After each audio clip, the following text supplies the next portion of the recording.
아니, 그러니까 시설도 좋고 지어진 지도 얼마 안 됐고 뭔가 다른 인프라도 깔려 있는 상황이다 보니까 충분히 1인 가구에게는 좀 메리트가 있을 만한 호텔 전세인데 단점도 있겠죠.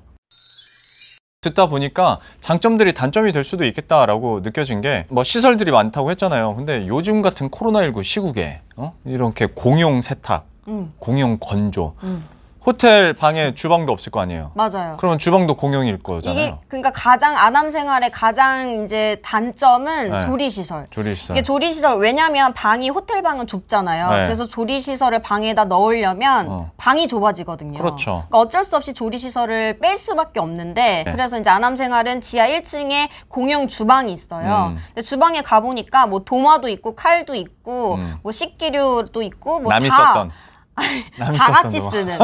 다 같이 쓰는 모든 게 다 갇혀 있으니까 거기 입주자분들은 오히려 내가 살 게 없어서 편하다라고 하시는 분들도 있더라고요. 네네. 그런데 일단 갇혀져 있는 싱크대나 이런 게 한 10개 정도밖에 없어요. 생각보다 많은데? 근데 이 전체 호수가 122호거든요.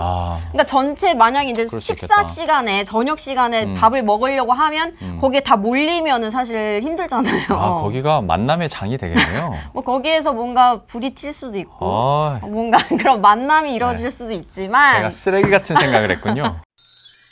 그러니까 싱크대가 부족하고 조리시설이 많지 않기 때문에 그런 부분도 아마 염려가 되고 또 만났던 분 중에는 지금 코로나 시국이잖아요. 그러니까 그런 것 때문에 공용 주방에서 뭔가 음식을 하고 공용 식당에서 밥을 먹는 게 찝찝하다 이렇게 말씀하시는 분들도 있더라고요. 그럴 수 있죠. 충분히 좀 이해가 가는 얘기인 것 같고 또 하나 생각했던 게 호텔은 다 복도식이잖아요. 그쵸. 복도에 방이 따닥따닥 있는 거야. 그러면 환기 같은 거.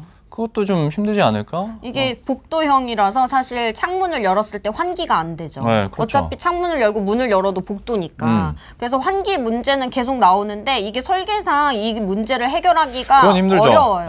그래서 그 문제는 안고 가야죠. 그러니까 사실 아예 앞에서 말씀드린 것처럼 다 뜯어내는 게 아니니까 이 정도는 좀 감안을 해야 되지 않나. 근데 생각해보면 우리가 호텔에서 먹는 거 굉장히 설레하고 좋아하잖아요. 근데 이것도 사실 하루 이틀이지 이걸 뭐 2, 3년 동안 살기에는 약간 답답함이 있을 수 있는데 이런 건 분명히 좀 단점이지 않을까 싶고. 또 하나는 주차. 주차? 호텔 주차 잘 돼 있잖아요. 호텔은 잘 돼 있지만 이게 이제 호텔용으로 되어 있는 건물을 주차장이 정해져 있거든요. 그 면적이 증설하기에 좀 제한이 있어요. 현행법상. 그렇다 보니까 지금 이 아남 생활의 경우에도 주차 공간이 한 23대, 4대 이 정도거든요. 진짜요? 그러니까 호수 대비 주차 공간이 너무 협소해서 그런 것 때문에 아마 자차를 가진 분들은 주차 전쟁에 시달릴 것 같다. 이런 고민이 나오죠. 차 없는 1인 가구 청년들이 들어가야겠네요. 취준생분들이나 아니면 대학생분들. 그러네요. 그리고 저는 아까 듣다가 또 하나 그 위치 있잖아요. 그래 뭐 역세권이고 좋아. 근데 역세권인데 한 15분만 걸어가면 지하철역이 있는데 딱 나가면 다 막 모텔 있고 막 다 유흥 가고 막 그러지는 않아요? 일단 아남 생활의 경우에는 그 주변이 그런 유흥 시설이 있지는 않아요. 다행히. 거기 보면 주변에 거의 상가고요. 바로 앞에 대로변이어가지고 그렇게 뭐 유흥 시설이 많거나 하진 않는데 다른 경우에 다른 호텔들은 대부분 몰려 있잖아요. 호텔 전세 처음에 개념 나왔을 때 제일 먼저 얘기 나왔던 게 주변 환경이었잖아요. 그런 것 때문에 좀 앞으로 이게 과연 주거 환경이 적절하냐 이런 문제는 계속 나오고 있는 거죠.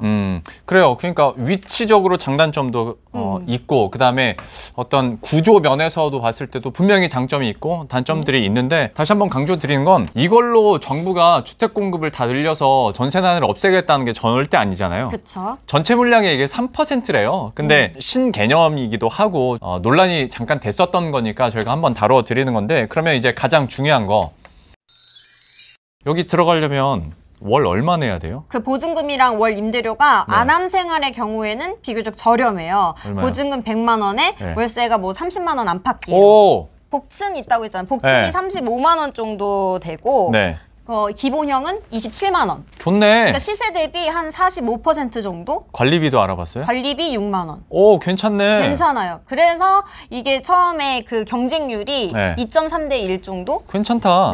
예전에 그 종로구의 베니키 호텔? 서울시에서 한 청년주택이었죠. 거기 했었다가 거기 월세가 60에서 70만 원이어가지고 막 중도에 입주 포기하는 사람들 많았었는데 그게 월세가 70이 아니라 원래는 이제 월세는 30 정도였어요. 그래서 다들 그게 이제 역세권 동묘암역 맞아요. 근처였거든요. 그러다 보니까 되게 월세도 저렴하고 그리고 역세권이고 네. 그래서 다들 호텔을 개조한 첫사례였거든요. 네. 그러다 보니까 다들 인기가 많아서 그때 뭐 10대 1 정도의 경쟁률을 네. 기록하기도 했어요. 근데 막상 들어갈 때 되니까 다들 포기하는 거지. 왜? 한 180명 정도가 입주를 포기했대요. 네. 그게 나는 월세 한 30 정도를 생각했는데 알고 보니까 뭐 호텔식 청소 서비스랑 식비 뭐 이런 것들 추가 인터넷 사용료 이런 걸 더 내라는 거예요. 하다 보니까 6, 70만 원이 된 거구나. 그런 추가금을 다 포함하니까 70만 원 정도 월. 이 정도면 사실 청년분들한테는 부담스럽잖아요. 30 생각했다 70 됐으니까. 그러니까. 그러다 보니까 좀 문제가 됐었죠. 그런 거였구나. 저는 그래서 아니 왜 중도 포기를 했지? 입주 신청을 할 때 다 알았을 거 아니야 라고 생각했는데 그게 아니라 나는 나중에. 30인 줄 알고 들어갔는데 실질적으로 나가는 돈이 70만 원이니까 2배 이상이 되니까 입주를 포기한 거죠. 이번에는 그런 거 없어요 그러면? 그렇죠. 이게 그래서 문제가 뭐냐면 사실 이 서울시에서 했던 거는 사업주가 민간업체였어요. 네. 그러다 보니까 월세도 좀 많았고 또 서울시에서 생각한 거와 달리 이런 추가금이 나가는 문제가 발생하기도 했고 네. 그런데 아남생활은 LH가 주도해서 이제 매입하고 운영은 맡기지만 어쨌든 LH가 매입한 거기 때문에 그래서 이제 임대료가 저렴하죠 상대적으로. 추가적으로 내는 돈도 없고 그렇죠. LH의 빚은 쌓여만 가고 그게 문제죠. 그게 문제지. 네. 지금 공공임대주택 사업의 가장 큰 문제가 LH가 어디까지 감당 가능할 수 있느냐 뭐 그런 건데 뭐 그건 감당하실 하겠지. 수 있대요. 뭐 지금 이 정도는 괜찮다라고 하겠지. 하시는데 네. 이제 계속 정부에서 밀고 있다 보니까 안 할 순 없지. 부채가 해야지. 계속 쌓여갈 텐데요. 이게 다 우리들의 돈이잖아요. 그렇죠. 네. 그게 문제인 거죠. 네, 그게 문제인 거지. 그거는 언젠가는 또 크게 대두가 할 때 될 텐데 지금은 공급을 확대하는 게 더 우선이다 보니까 이렇게 되는 것 같고 마지막 질문이에요.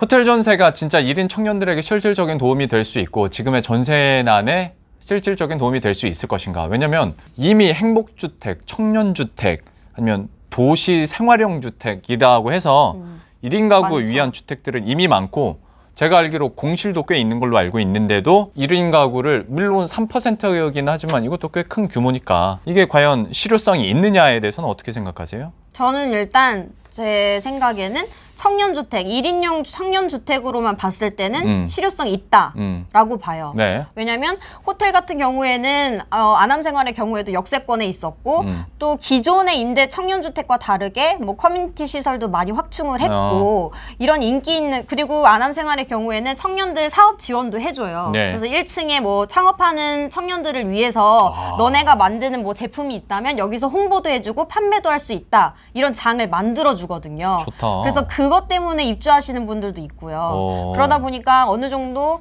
실효성도 있고 인기도 있다고 봐요. 임대료도 저렴하잖아요. 그러게요. 또 새 건물이고 좋잖아요. 근데 문제는 이게 전세 대책의 일환에 포함됐다 이거죠. 그러니까 다 좋은데 전세 대책의 일환이다 보니까 야, 이걸로 전세난을 풀 수 있다고로 질문이 이어지는 거군요. 그런 거. 그래서 욕을 먹을 수밖에 없었던 건데 사실 지금 청년 혼자 살기엔 좋지만 당장 결혼해서 둘이 살기엔 너무 못 좋거든요. 살죠. 네, 그렇지. 그러니까 이게 장기적인 주거 대책이 될 수 없기 때문에 그래서 문제가 되는 거죠.